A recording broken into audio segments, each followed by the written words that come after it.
now, so let us look at a few questions then. So how does the Father see the Son in Psalm 45? We've already seen that a little, right? But he sees the Son as equal with himself. He calls him God. He also sees him as most mighty, and he has joy in speaking about the Son.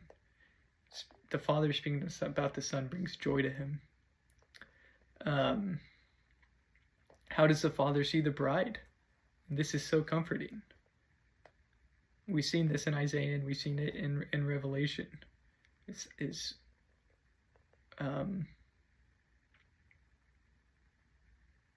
We are dressed in beautiful adornment. The Father dresses us. Psalm 45.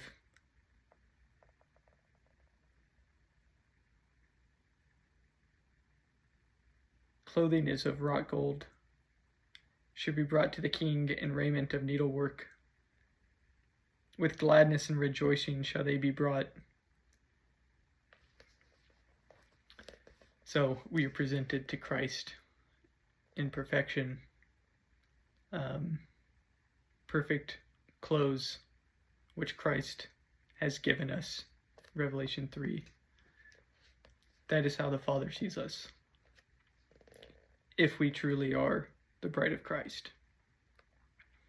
So how should we, the bride, look at the Son, look at our husband, look at our bridegroom? Well, we should see him as the Father sees him. We should see him the exact same way. We should see him riding prosperously because of truth and meekness and righteousness. We shall see his arrows tear down the heart of the enemies.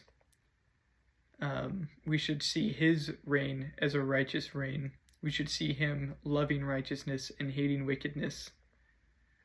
So this is how we should see the Son. And we see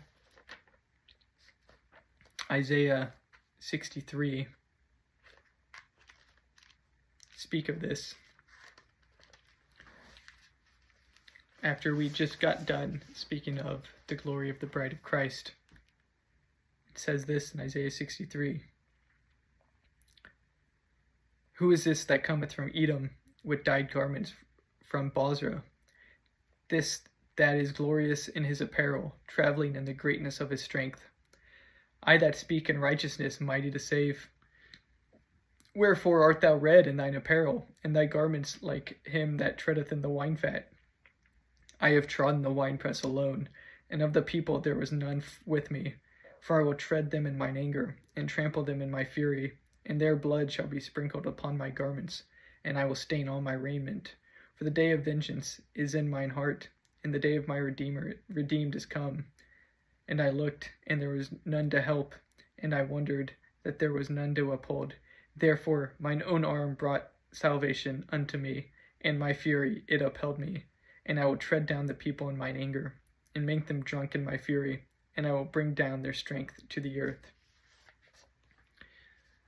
So we see this section parallel Psalm 45, 3 through 5, of Christ striking down his enemies in righteousness.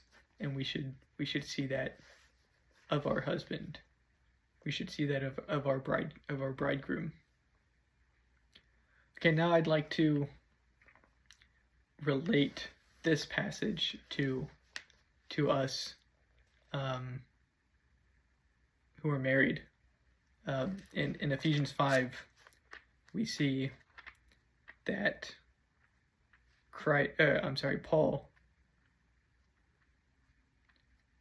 makes the correlation of the marriage of Christ and his bride to husbands and wives, right? So how should husbands and wives relate to each other now that we see the relationship of Christ to his bride and his bride to himself.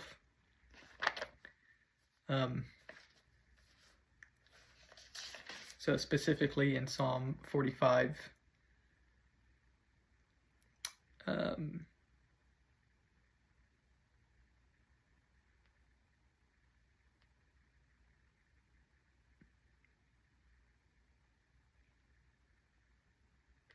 7 through 11.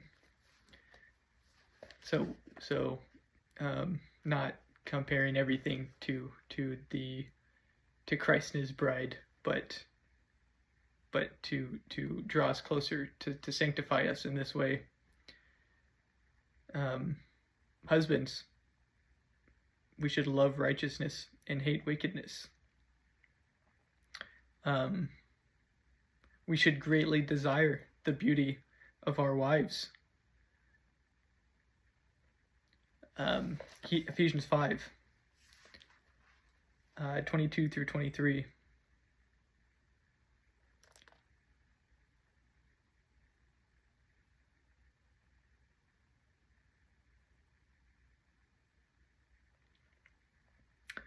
Wives, submit yourselves unto your own husbands, as unto the Lord. For the husband is the head of the wife, even as Christ is the head of the church, and he is the Savior of the body. Therefore, as the church is subject unto Christ, so let the wives be to their own husbands in everything. Husbands, love your wives, even as Christ also loved the church, and gave himself for it, that he might sanctify and cleanse it with the washing of water by the word, that he might present it to himself a glorious church, not having spot or wrinkle or any such thing, but that should be holy and without blemish.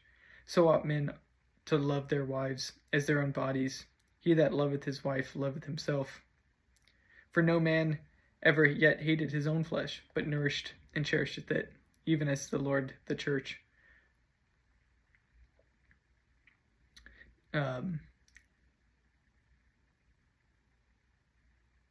This is a great mystery, but I speak concerning Christ and the church. Nevertheless, let every one of you in particular so love his wife even as himself, and the wife see that she reverences her husband. So let us first address the call to husbands.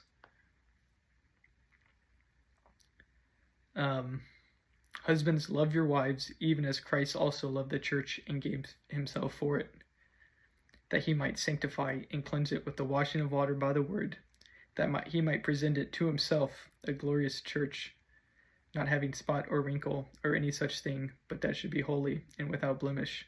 So ought men to love their wives as their own bodies.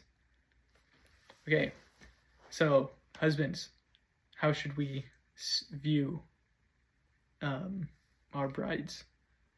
We should view them the same way that Christ views his bride, and we should treat them the same way Christ treats his bride.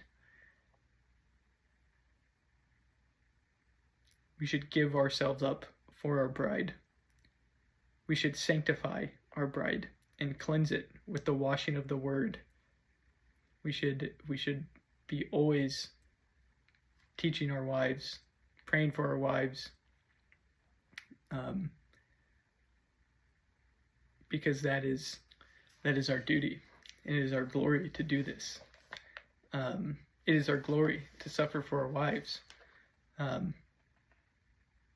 Just as Christ suffered for his body, so we too must suffer for our wives. And so we see in Psalm 45 that we should love righteousness and hate wickedness again. We should adorn our wives with beauty. We should desire her beauty. We should love her. This is our call. This is our duty. And when we fail, we turn to Christ and see that he has washed us, that he has made us pure, right? When we fail, we turn and see how Christ loves his bride, and we emulate that through the power and spirit of Christ. Now, wives, what is the call to you? well, in Psalm 45, we see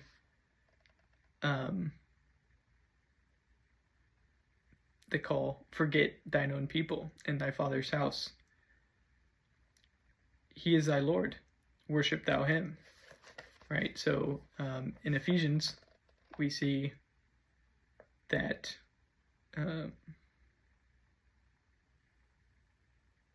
the command, wives, submit yourselves unto your own husbands as unto the Lord. So in the same way that we submit ourselves to Christ, so is the command to submit to your husband. So 1 Peter 3 says to wives, and at the end husbands, it says,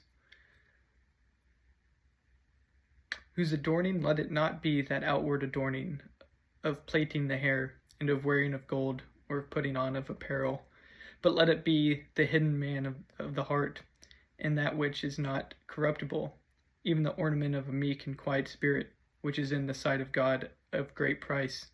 But after this manner, in the old time, the holy women also, who trusted in God, adorned themselves, being in subjection unto their own husbands, even as Sarah obeyed Abraham, calling him Lord, whose daughters ye are, as long as ye do well, and are not afraid with any amazement.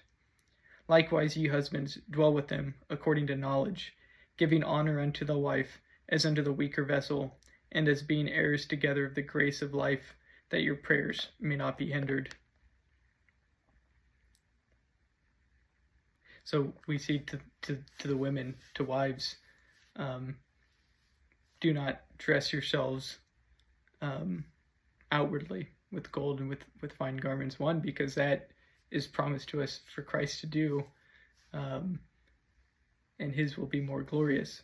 But to dress yourselves with a meek and quiet spirit, because in the sight of God this is great. And then to go after the manner of the holy women of old, who adorn themselves in this way, and called their husbands Lord, as Sarah did, which we see in Psalm 45.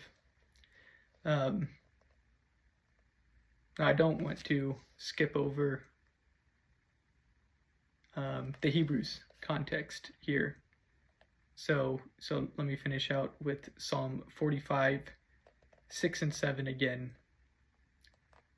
which is quoted in Hebrews 1. Thy throne, O God, is forever and ever. The scepter of thy kingdom is a right scepter.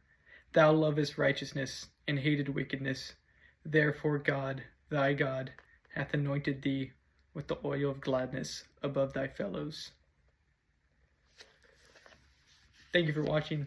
I hope you've enjoyed this and that you've been encouraged.